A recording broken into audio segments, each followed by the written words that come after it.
эфире информационная программа «Итоги дня» в студии Дарья Короленкова. Добрый вечер. Вначале озвучу основные темы уходящего дня. Ежедневно 4 бригады жилкомсервиса выходят на борьбу с ледяными пробками в канализациях и септиках. Узнаем, с какими трудностями сталкиваются рабочие. Декабрьские квитанции за услуги ЖКХ можно будет оплатить без штрафов до 12 января включительно. Срок сдвинулся из-за выходных. «Звездный час» в Москве подвели итоги премии «Звезда Дальнего Востока». Среди победителей представители Якутии. Цирк – это магия, которая объединяет поколения. Пока город отдыхает, на манеже кипит жизнь. Здесь зажигаются звезды, оживают легенды. Узнаем, кто готовит якутский цирк в преддверии праздников. Время чудес продолжается. В Якутске исполнилась мечта 11-летней Айсаны. Ее заветное желание, загаданное на елке желание, стало реальностью.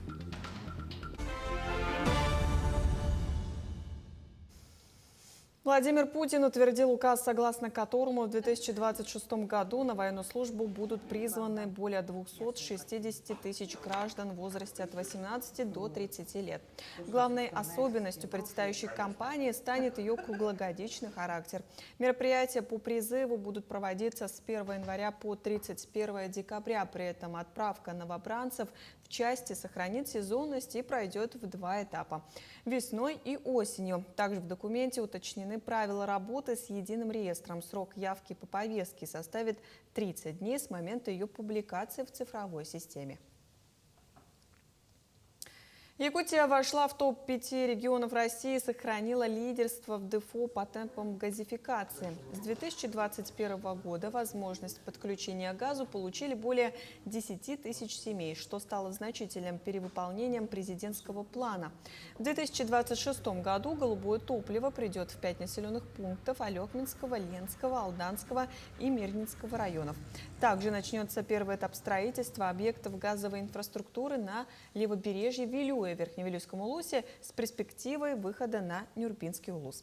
Глава региона уже поручил разработать новую программу до 2030 года и расширить меры соцподдержки для граждан при переходе на газ. В период сильных морозов техника жилкомсервиса в Якутске переведена на усиленный режим работы. Ежедневно на линию выходят 4 бригады, которые занимаются пропаркой аварийных септиков и канализационных труб. О том, с какими трудностями сталкиваются коммунальщики и что чаще всего становится причиной аварии, расскажет Даяна Федорова. Процесс размораживания требует времени и физической выносливости. В зависимости от сложности участка специалисты могут находиться практически в одном положении по 3-4 часа. На каждом таком выезде работает водитель-оператор паровой установки. Именно от его опыта и выносливости зависит, насколько быстро удастся устранить аварию. За рулем ППУ Сергей Костров. Вот уже 9 лет он работает на паровой установке, которую сотрудники жилкомсервиса любезно называют ППУшка. В период сильных морозов машина практически не возвращается в гараж. Заявок слишком много. Делаем оттайку канализационных систем, водоснабжения, теплоснабжения. В зависимости от сложности какой-либо работы. Мне моя работа нравится. Сутки машина работает почти не заезжая в гараж. Заезжает максимум на час, на 2 для проверки техники, для обслуживания какого-то, там, смазочных материалов и так далее. Так машина вот с началом холодов работает постоянно. Основная причина аварий – засоры. Жиры, салфетки, подгузники и другой бытовой мусор замерзают в системе и приводят к аварии. Работу коммунальных служб осложняют сильные морозы, плотная застройка, гаражи и линии электропередачи. Крупной технике не всегда удается быстро добраться до места аварии. Управляющая компания не справляется, поэтому жилкомсервис помогает. Абонентские сети тоже все отпариваем. Буквально месяц назад заявок было в день, приходило 20-30 заявок. А сейчас количество заявок в день увеличилось до 70. У нас 4 ППУшки работают, плюс дополнительно привлекаем технику водоканала. По мере возможности они нам помогают, тоже технику свою дают, поливомоечную технику. Там 2 техники у них бегает. У нас с ними договор заключен, совместно работаем по определенным адресам. Коммунальные службы будут работать без перерыва, в том числе в новогодние выходные. Все бригады останутся на смене, чтобы оперативно устранять аварии и обеспечивать стабильную работу системы. Даяна Федорова, Илья Сыромятников, Якутск. Оплатить квитанции за декабрь без штрафных санкций можно будет до 12 января включительно, так как стандартный крайний срок 10 число выпадает на субботу.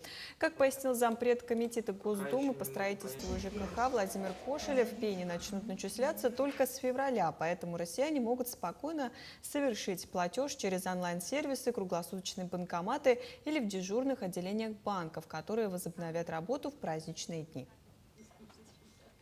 Ровно год назад наш телеканал освещал проблемы аварийного дома по улице Строителей. Сегодня, в канун Нового года, одна из жительниц проблемного жилья получила ключи от новой квартиры.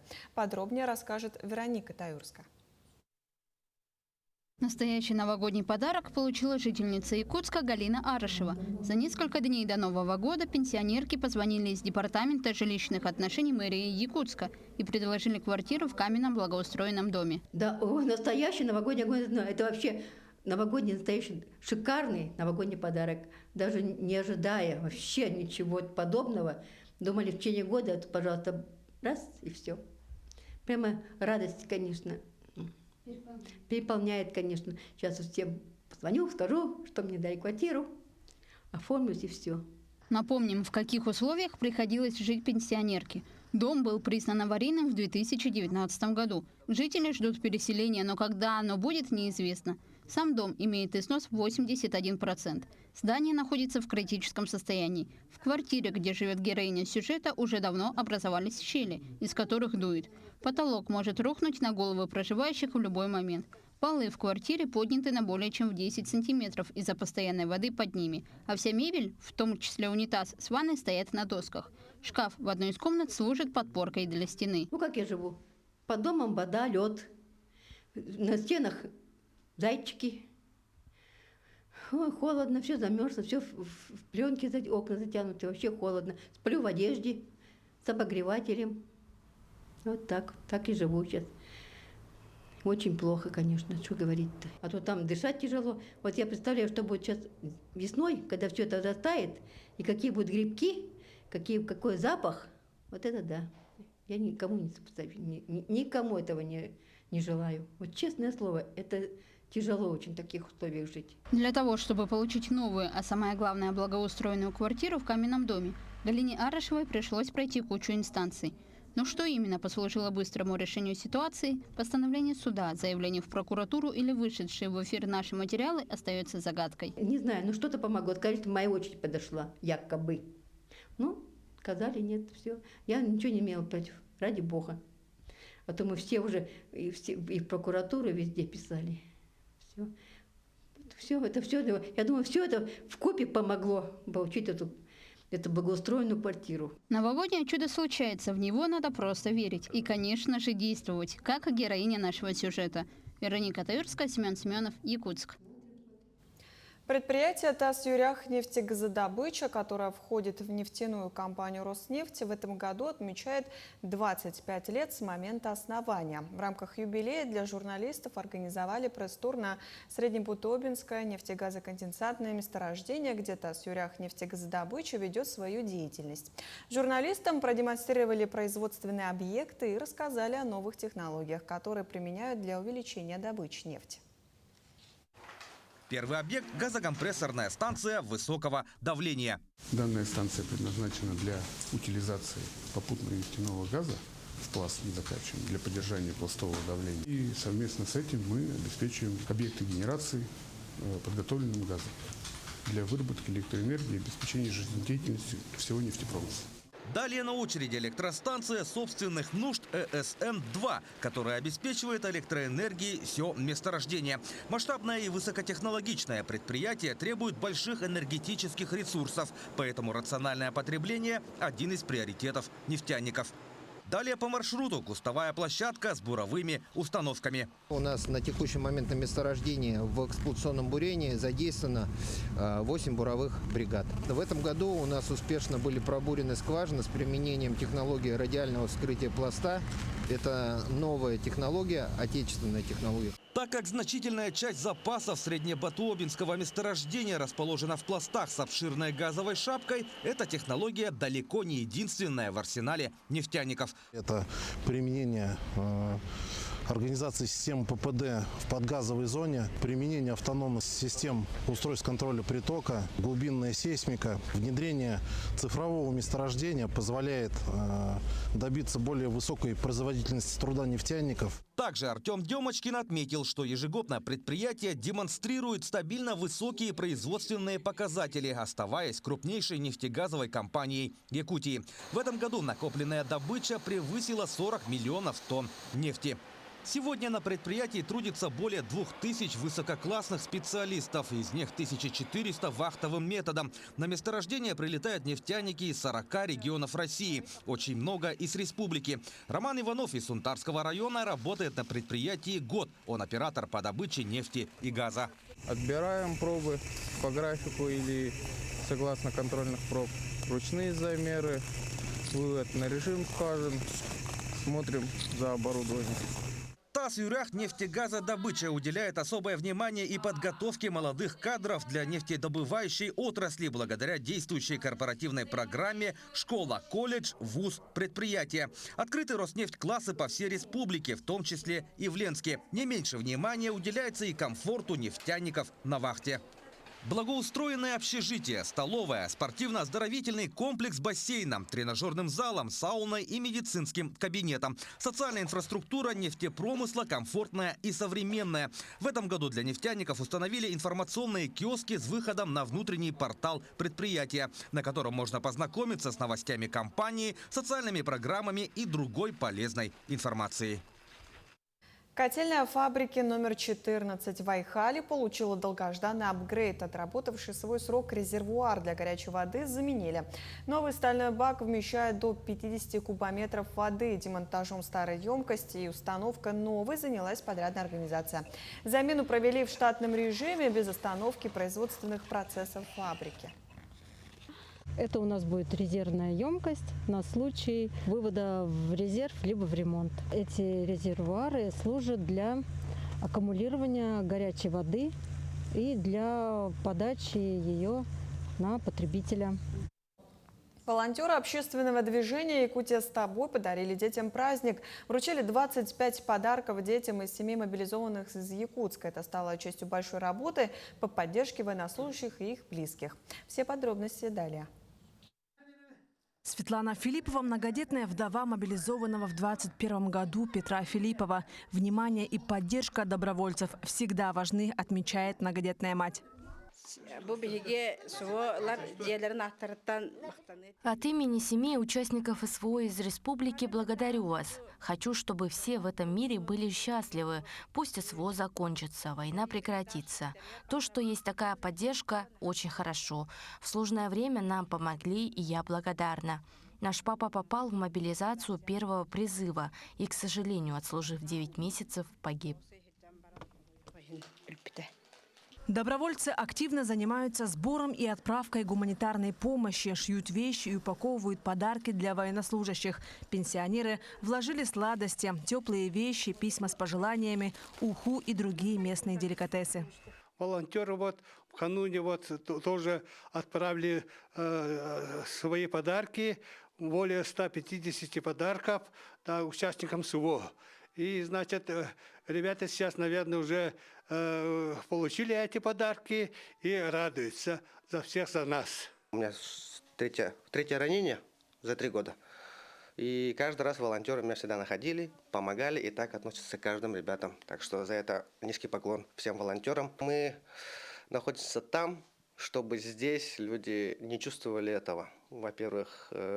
Во-вторых, надо сделать так, чтобы в мирной жизни было больше радости. И чтобы ощущение, что идет специальная военная операция, минимизировать среди детей и старых поколений. Труд небезразличных пенсионеров-волонтеров не остается незамеченным. Ребята тепло встречали добровольцев нарядными, подготовили им стихи и танцы. Каждый пожелал крепкого здоровья и счастья. Марфирина Алексеева, Тумен Наговицын, Якутск.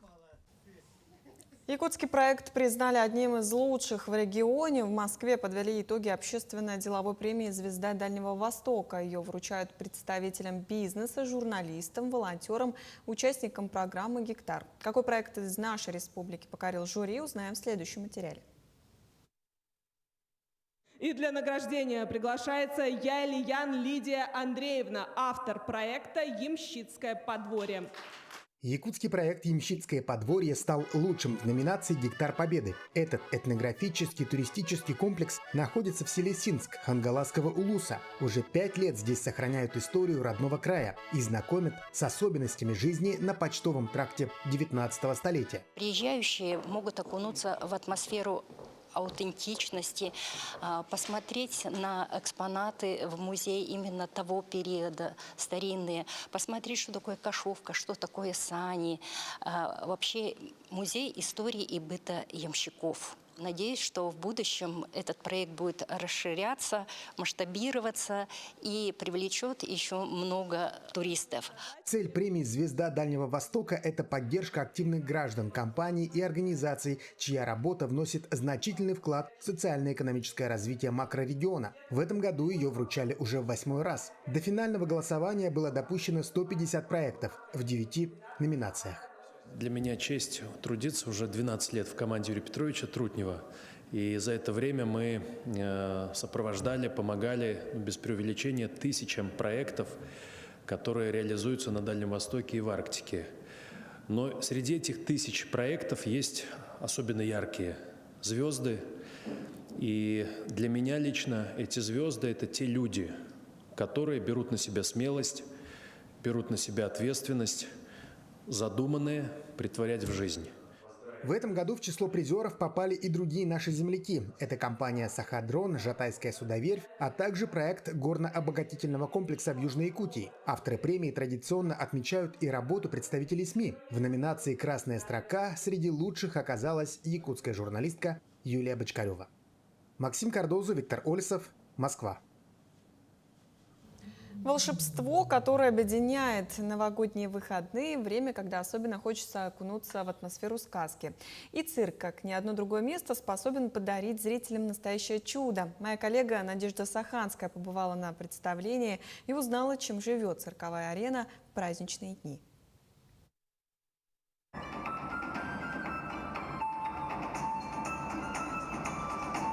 Под звуки праздничной музыки на арену выходят артисты в сверкающих костюмах. В программе «Все, что любит публика», головокружительные акробатические номера под куполом, изящные выступления гимнастов на трапециях, забавные репризы клоунов, заставляющие зрителей смеяться до слез. Государственный цирк проделал большую работу и в наступающий год культуры готов войти с новыми силами. Я объявляю 2026 год в Республике Саха-Якутия годом культуры. Надеемся, что этот будущий год, год культуры, принесет очень нового не только во всей культуре республики, но и в цирковом искусстве, развитии. Целью этого года станет сохранение нашего культурно-исторического наследия, развитие в духе времени творческого потенциала культуры и искусства и повышение культурного уровня каждого жителя республики, а также нашего подрастающего поколения. Но вернемся к праздничной программе. «Книга чудес» – это не просто цирковое представление, а сказочная феерия. Зрителей ждет увлекательное путешествие в мир сказок, где живут любимые герои, и реальность переплетается с волшебством. Это история о том, как перед Новым годом Кощей похитил Снегурочку, а спасти ее отправляются мальчик Ваня и Серый волк. В праздничные дни нагрузка вырастает в разы, но для артистов такой объем выступлений только в радость. Мы давно к этому привыкли, то, что сначала мы развлекаем наших зрителей, и только потом отдыхаем, так что это норма.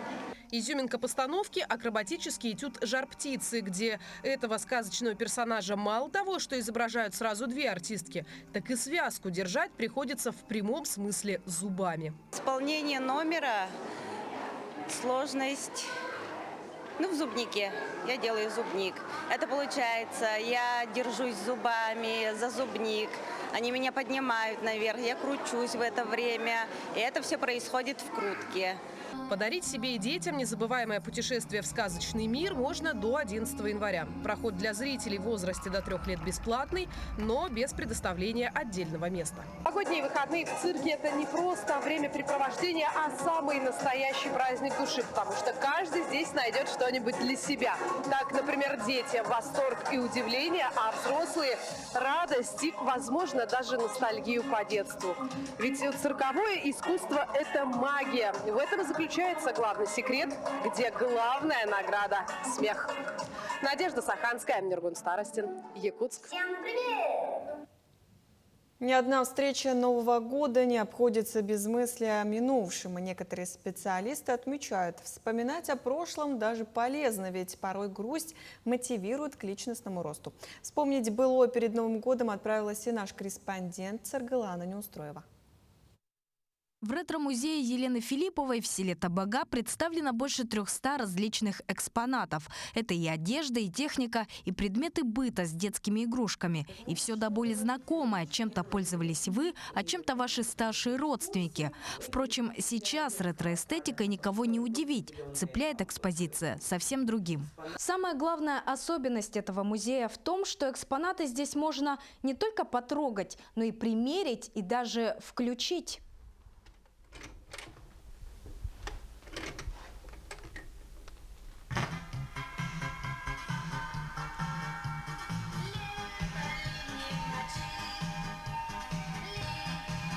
Елена признается, она никогда не отказывает желающим в просьбах провести здесь время, например, в рамках встречи одноклассников. А вот в чем энтузиаст точно откажет, так это в продаже экспонатов. Мы ничего не продаем, мы принимаем в дар, мы можем что-то обменять. Если у нас какие-то экспонаты, ну, допустим, у нас есть 2 советские вафельницы или мясорубки, которые вот эти вот 5,50 стоили, да, их у нас 3 штуки. И если вдруг у кого-то нету, но есть та вещь, которая нам нужна, мы можем поменяться. Что-то принимается, обменивается или даже выкупается, а что-то Елена находит у мусорных баков. Разумеется, такие вещи необходимо реставрировать. Я не училась ни на музейное дело, ни на реставратора, да, это вот как-то пришло со временем. Главная задача, главная идея – представить все в том виде, в котором оно было, ну как бы не обновить, не прикрутить туда красивые современные ручки, а именно вот воссоздать, передать дух того времени. Посетить экспозицию можно бесплатно по адресу Комсомольская, 23. При желании гостей сотрудники могут даже провести небольшую экскурсию и рассказать об истории предметов. В новогодние выходные музей будет закрыт, но с радостью откроет свои двери с 5 января. Саргалана Неустроева, Иван Саракаумов, Табага. Новогодние мечты продолжают сбываться. Заветный подарок получила 11-летняя Айсана из Якутска. Все благодаря всероссийской акции «Елка желаний». В гостях у девочки побывала наша съемочная группа. В квартире семьи Павловых не соскучишься. Еще бы. 5 детей и всеобщая любимица топа отвечают за веселье и озорство. Вот ласкового и нежного зверя целует 11-летняя Айсана. Симпатия к братьям нашим меньшим, круг интересов девочки не ограничивается. Люблю теннис. Теннис. Вот. Гордая демонстрация медалей – результат 3-летней работы. Причем, как делится мама юной спортсменки, намерения у них вполне серьезные. Поэтому на вопрос, что Айсана хочет получить на Новый год, ответ в хорошем смысле вполне предсказуем. В прошлом году еще написали «Елка желаний», что мы хотим стол настольный. И нынче тоже повторили, и вау! Нам позвонили, сказали, что наше желание исполнится. От имени руководства республики приятную миссию по исполнению желания выполнил вице-премьер Георгий Степанов.